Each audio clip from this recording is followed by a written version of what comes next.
حکیم امت شاعر مشرق علامہ اقبال رحمت اللہ علیہ اس امت کی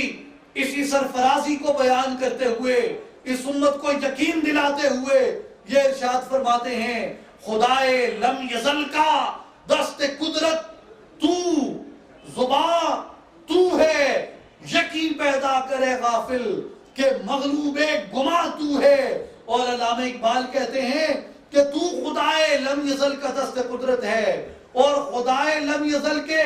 نظام کو اس دنیا پہ نافذ کرنے کے لیے تیرے بازو کو اللہ نے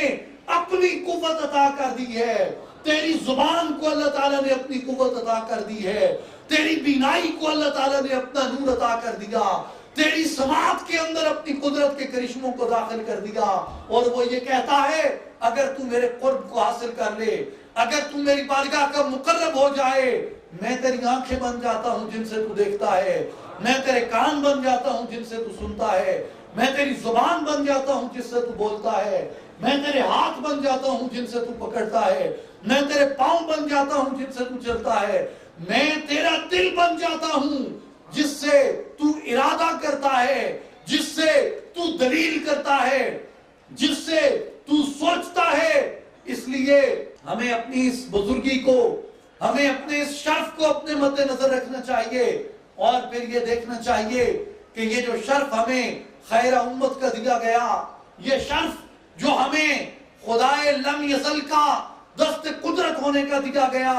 یہ شرف جو ہمیں خدائے لم یزل کے ذات ہونے کا دیا گیا، اس کی قوت کا مظہر ہونے کا دیا گیا، آج یہ شرف ہم سے تقاضا کرتا ہے، آج یہ بزرگی ہم سے تقاضا کرتی ہے، آج یہ اعزاز ہم سے تقاضا کرتا ہے کہ اگر حسین کو اپنا رول ماڈل مانتے ہو تو آج اس دنیا میں یہ معرکہ بپا ہے، آج اس دین پہ یہ کٹھن وقت ہے، اس دین کے محافظ بن جاؤ، اس دین کے علم بردار بن جاؤ، اس قرآن کے محافظ بن جاؤ، اور یہ زمین جو ظلم سے بھری جا چکی، جو ناانصافیوں سے بھری جا چکی، یہاں ظلم کے خلاف کھڑے ہو جاؤ، ناانصافیوں کے خلاف کھڑے ہو جاؤ،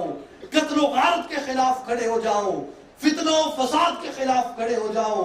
بے دریغ قتل عام کے خلاف کھڑے ہو جاؤ، خونریزی فسادات کے خلاف کھڑے ہو جاؤ، اور اس امت کے درمیان ڈالی جانے والی تفریق کے خلاف کھڑے ہو جاؤ۔